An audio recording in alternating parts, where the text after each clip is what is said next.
What's up, family? Welcome to episode 444 of the Stop Sinking Show, where we go from struggle to flow.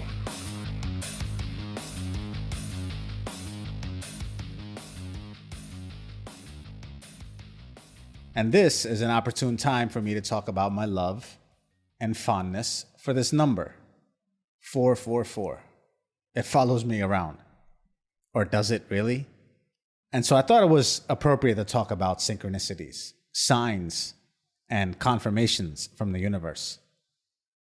If you think this is all woo-woo nonsense, I'm here to confess that it might be. Sometimes I think it is too.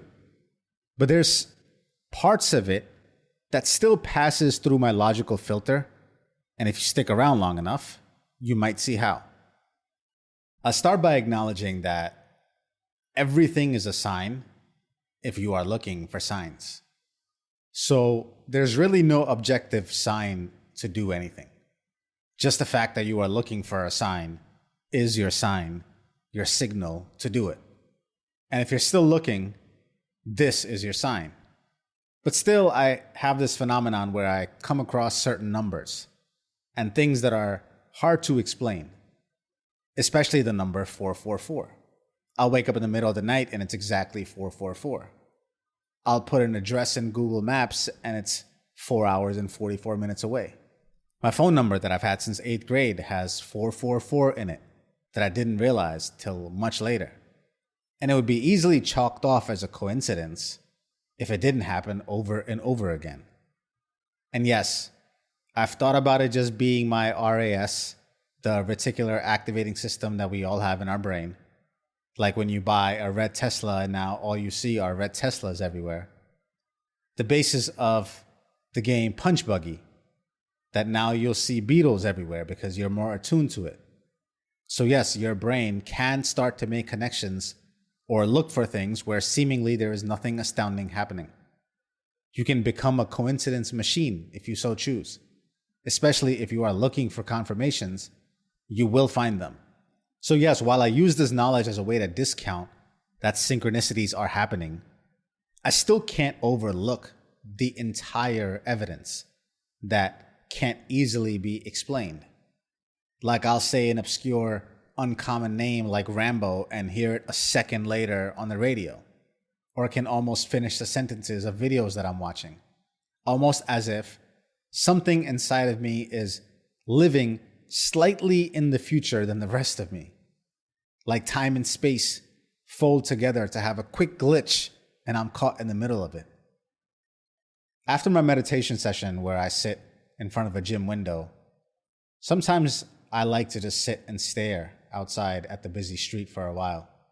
And I was thinking how ridiculous this idea that I'm saying must sound. Because there's one universe, right? But there's just as many realities as there are people zooming down this busy street. How could one universe synchronize or show up with serendipity in all these people's lives at the same time? It's almost silly to think that the universe is sitting there in some way in service to all of us, or works in lockstep with all of us. So what would synchronicity even mean in this context, I ask myself. How does it show up for all these thousands of people that are passing by my window overlooking the street in a span of 30 minutes? To which followed the clarifying inner voice that said, it's not that the universe is sitting there waiting to serve you necessarily, but it's when you meet it, when you intersect with your one of 8 billion realities with your own unique tilt and vibration. Where the universe will meet you will be just as unique as you, because how you vibrate will sync up to the universe in a different place than where I sync up. And it is in the syncing up where the unique flavor of synchronicities happen for you. It's not that the universe is bending or shifting to meet each and every one of us, but it's when you yourself vibrate your most authentic self, the truest self, the deepest, most connected self of you, that you then somehow synchronize with the universal energy that matches that vibration. And it is the effort on your part that then tunes you to the universe, not the universe tuning itself to you. And your resonance is different than mine or the person next to you. So how synchronicities show up for you will be completely different and will be there to support you and show you or remind you of something completely different about yourself than it is there to remind me about me. Simply because the signs that you need are different than the signs that I need. And the universe is waiting, conspiring eagerly for me, for you to match its resonance so it can show you the truth.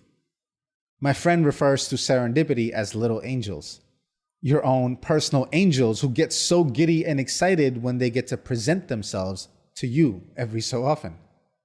And so what does that mean for you and all these people outside my window in clear, actionable terms?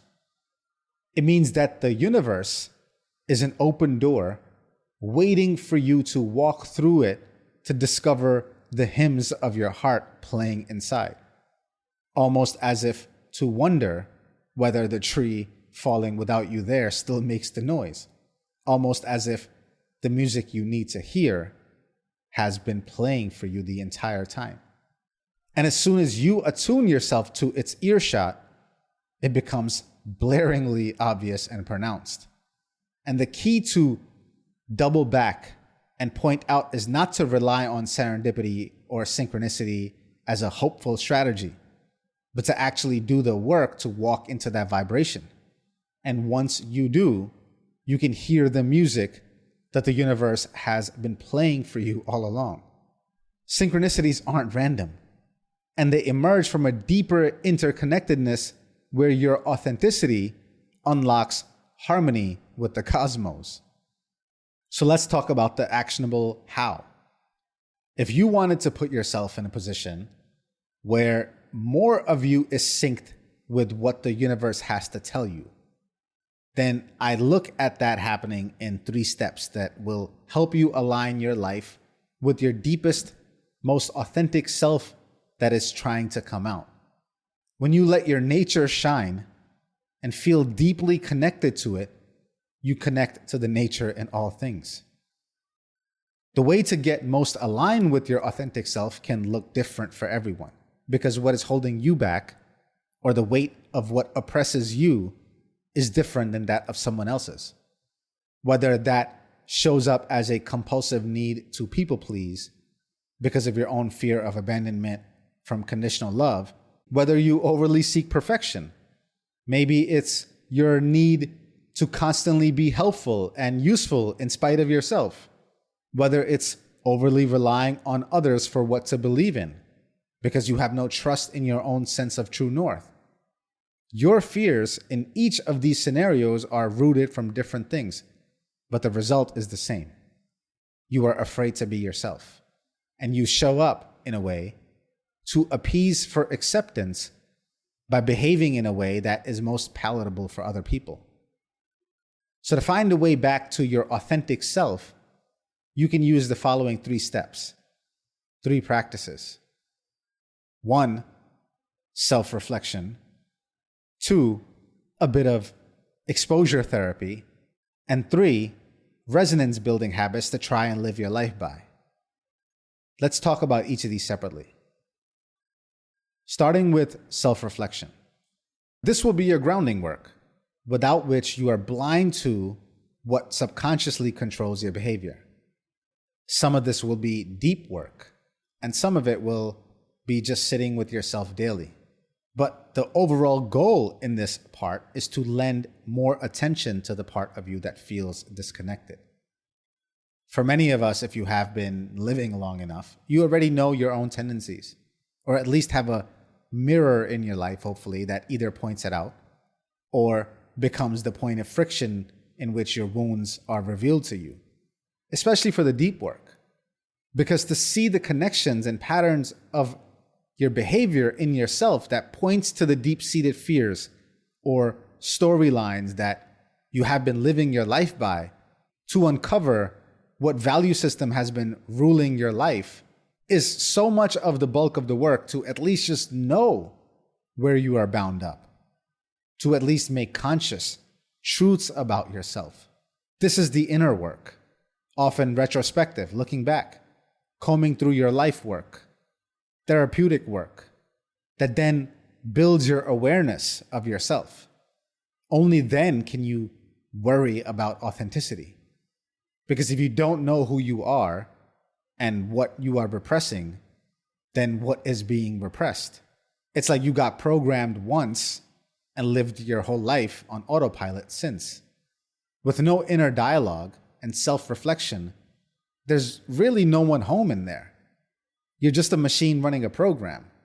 And only once you discover someone's home and they have all these fears and doubts and insecurities and desires and dreams, then you can get to authentically trying to negotiate with reality so that there's less and less distance and gap between the person inside and the one that the world meets outside. And once you do this deep inner work, and it's not a one-time thing, you come back then daily as a part of this practice, this self-reflection practice, to reflect on where you showed up inauthentically today and every day.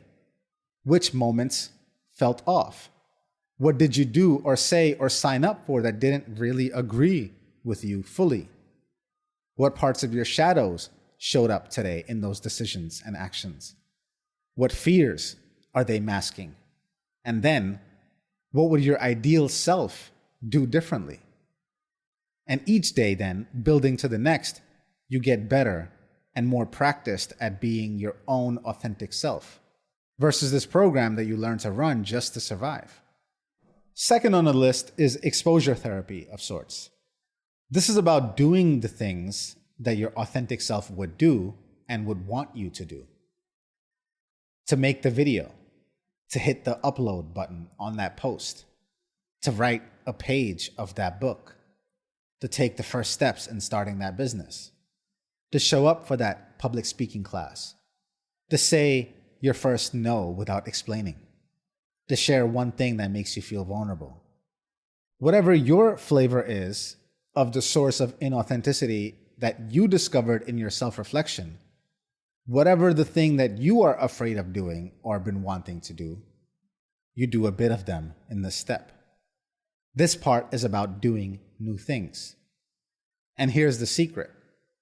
This is where you will find synchronicities happen the most.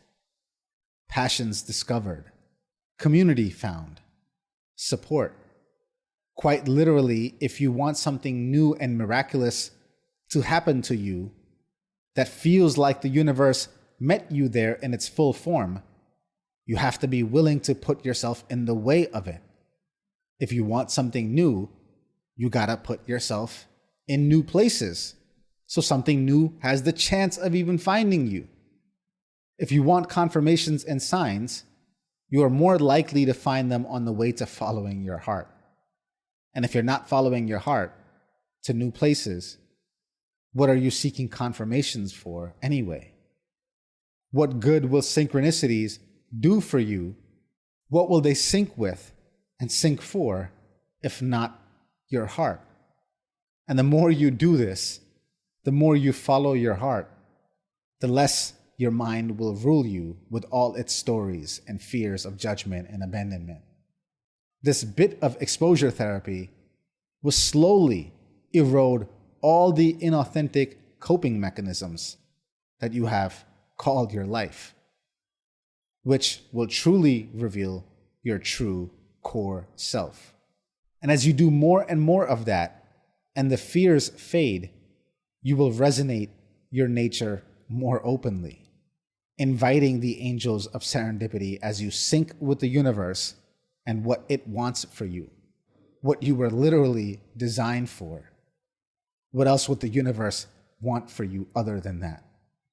What else would it support if not you living out your truest, most unlimited expression of exactly what you were designed for?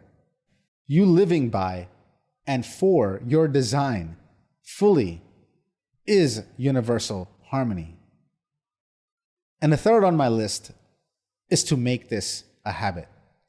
to build in resonance building habits into your new life, to make uploading more frequent, to express your creativity more often, to become more active in that group, to trust your own opinion more, to forego that obligation again, to talk and meet strangers, to attend that event.